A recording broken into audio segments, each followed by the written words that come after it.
Nityam Bhagavata Sevaya, Bhagavati Uttama Shloki, Bhakti Bhavati Naistiki. Daily, regularly hearing. All that is inauspicious in the heart is destroyed practically to nil. This is the process of Krishna consciousness. Krishna Smarana, Krishna Kirtanam, Krishna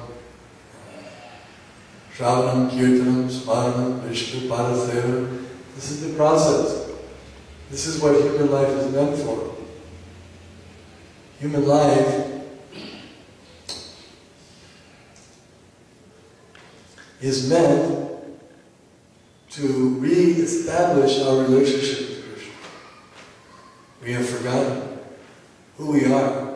Now we're here in the material world. If you ask anyone out there, who are you? He doesn't know. He'll give you some name that he has printed on a piece of paper. It's my ID. Just some name that's passed down for his body. But what happens when the body is finished? And what happens to the person? Well, the body is no longer functioning. And what happens to the person? Well, they don't know. This is a great science to know what happens when the body is no longer usable. Does the soul live on? Does the soul live after death? Or does the soul die? Or is there a soul? These are great questions. Philosophers are trying to figure it out by speculation, by analysis, by logic, by arguments. They've been doing this for a long time. And of course they always have different opinions. One philosopher never agrees with another philosopher. But if we hear from Krishna in Bhagavad Gita, it becomes very, very easy. The most exalted knowledge. The knowledge that gives one not only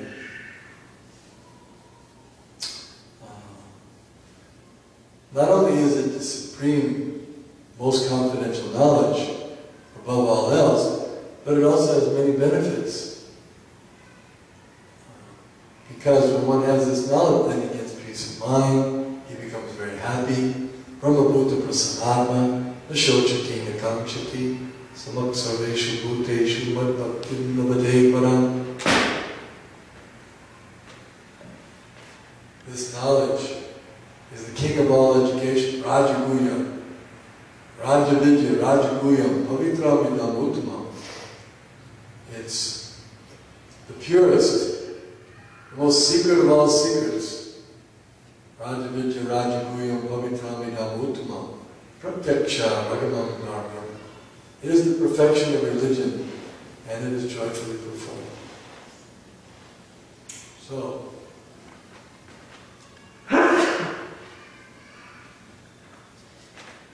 not simply book knowledge or theoretical knowledge.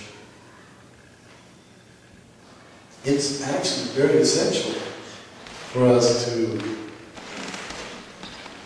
know who we are and who is Krishna. Who's the original Supreme Personality of Godhead? And what is our relationship? This is the most important relationship. The other relationships that we have, for example, my family relationship, they last for some years in one lifetime. And then, according to Bhagavad Gita, I take another birth in a different family, and I have another set of family members and friends. So I have relationships.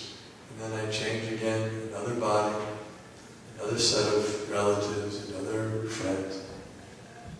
Well, those relationships are very temporary, but the relationship with Krishna is eternal. In Bhagavad Gita he says, Ishvara sarva bhutanam hridesha janatishthati Ramayan Sarvabhutanam Yantra Rudhanimaya. I'm situated in everyone's heart as Super Soul, and I'm directing the wanderings of all living entities. He's with the soul, the Jiva, permanently. Always there. That relationship is eternal. It's not, therefore it's the most important, because the others are only temporary. And that will last. Just like in this life, we consider relationships with family generally quite important because they last throughout the whole life. If you have, for example, your parents, well then the relationship is with them the whole time, their whole life. And even after life. Similarly, Krishna, he's the original father. Aham Bijapadapita. Krishna says, I'm the secret father of all living entities. When that Supreme Personality of Godhead comes to earth, now what does it mean coming to earth? Where is he coming from? Well, he has his own planet called Goloka. Everyone say that, Goloka. Goloka. That's the planet where Krishna lives. Goloka. Planet of cows. How important cows are. That Krishna has a planet for the cows. And he lives there. That's his personal abode. What is his main pastime? He's a coward boy. This is amazing. Because we might think, well, if I were God, what would I do? Or what would I do for fun? And it might not be tending cows, but Krishna, he tends cows. That's his pleasure. Of course he does other things too. But that's the central point. He's Gopala, Govinda, he sang this song. Govinda, Gopala. Means he gives pleasure to the cows, he tends the cows.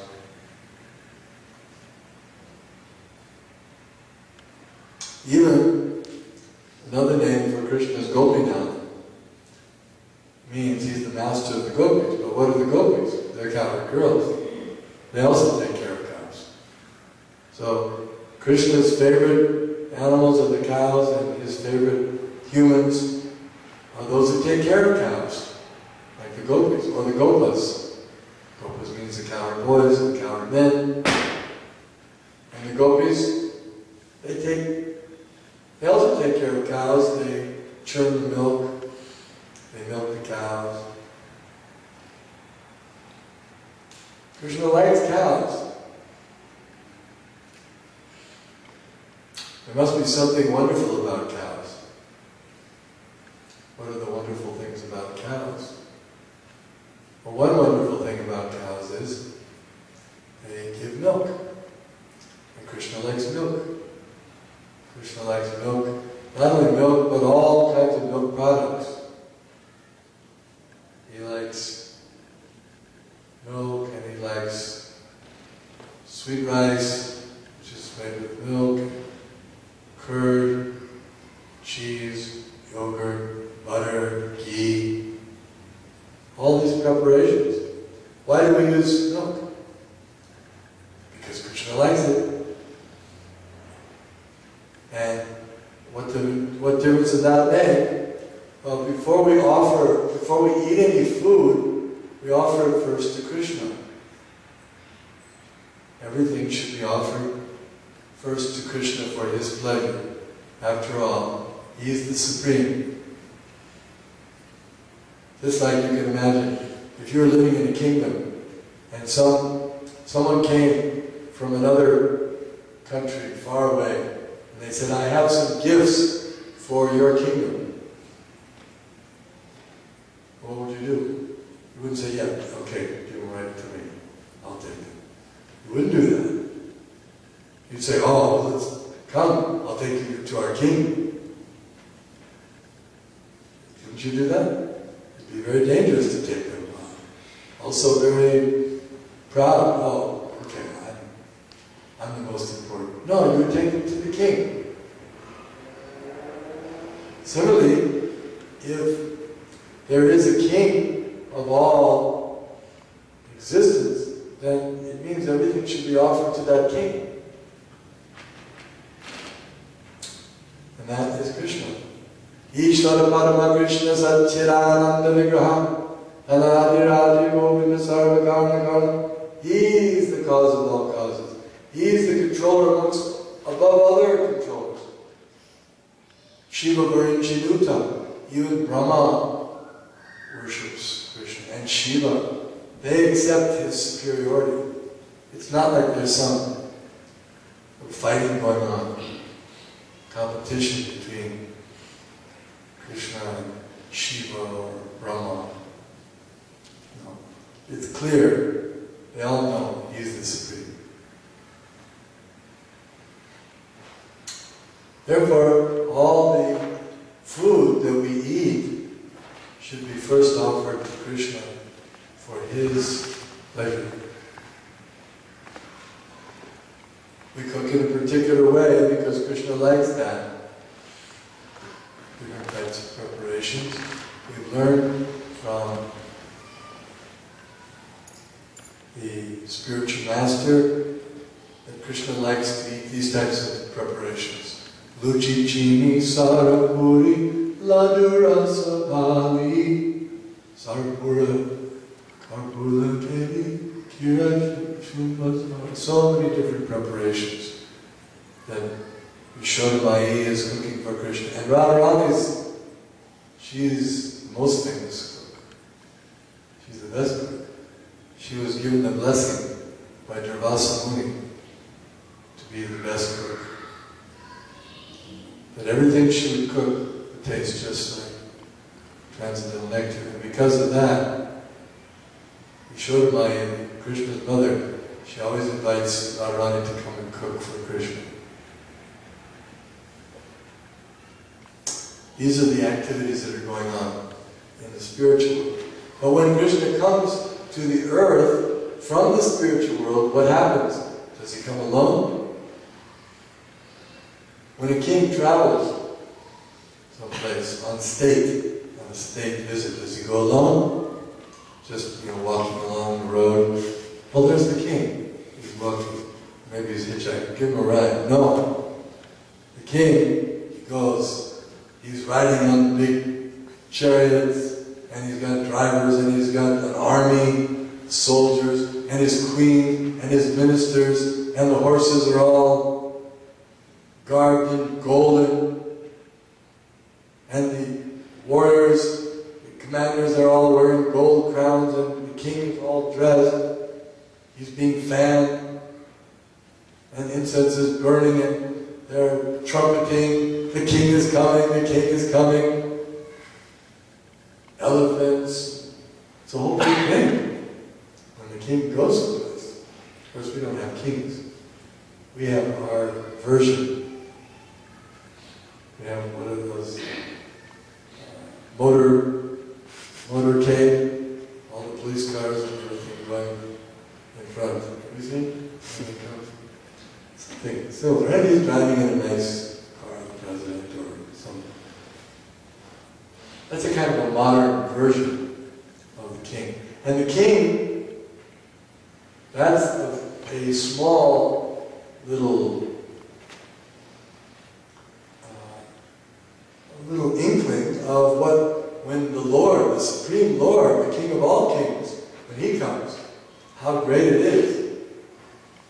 When the Lord comes, he brings his associates, and he brings his abode. He can do that. He can bring his own abode. So he doesn't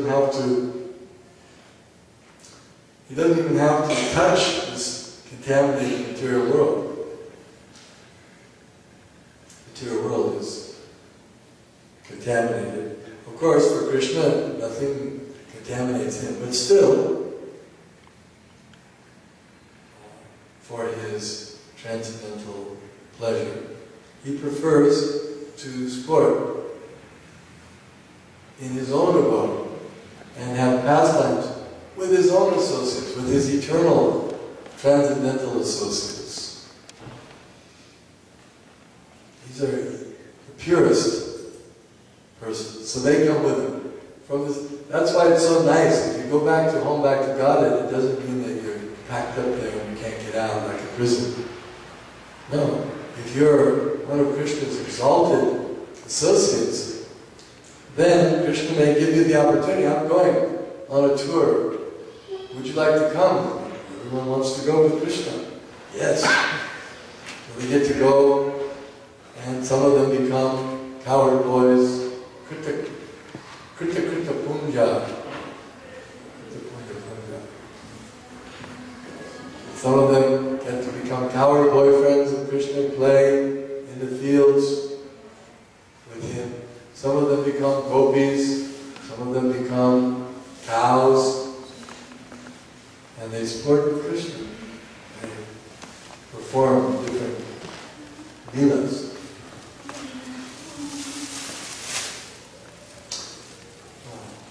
So it turns out that when Krishna decided to come to the earth, why did he come to the earth? Well, there's of course many reasons.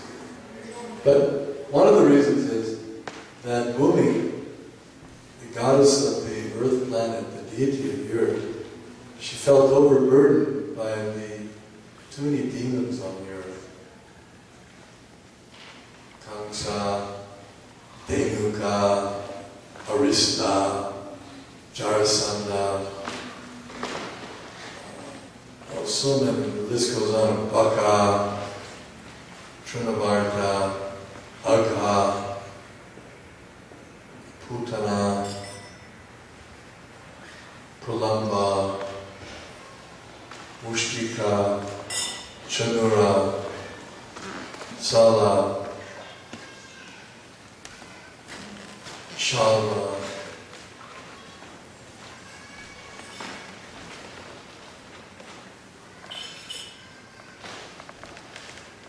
Vatsa,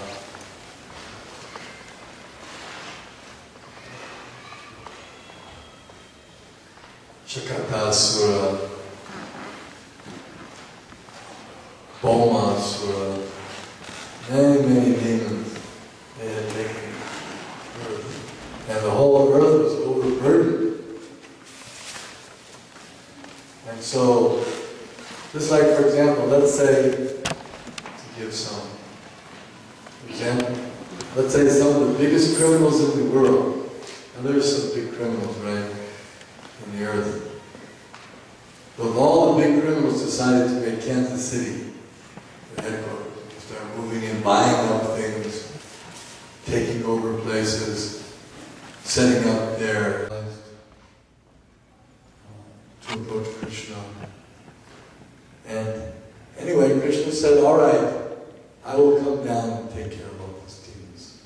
I will personally come. And then he started saying, who else would come? And Radharani said, if you go and you don't take me, then when you come back, I'll be finished. I won't live. He said, no, you're coming. And she said, I'll only come if Yamuna and Govardhan are coming. He said, all right, we'll bring Govardhan and Yamuna. So they were also arrangement. Govardhan was going to come. Yamuna was going to come. So they all came. There are many pastimes of how Govardhan Hill first came. Would you like to hear a little bit about Govardhan?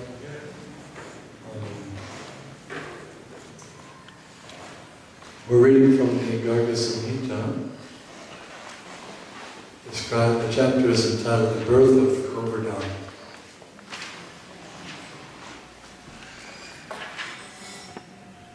We may think that mountains are simply dead stones or earth, but no, not so. Especially not the spiritual mountain like Govardhan. In the spiritual world,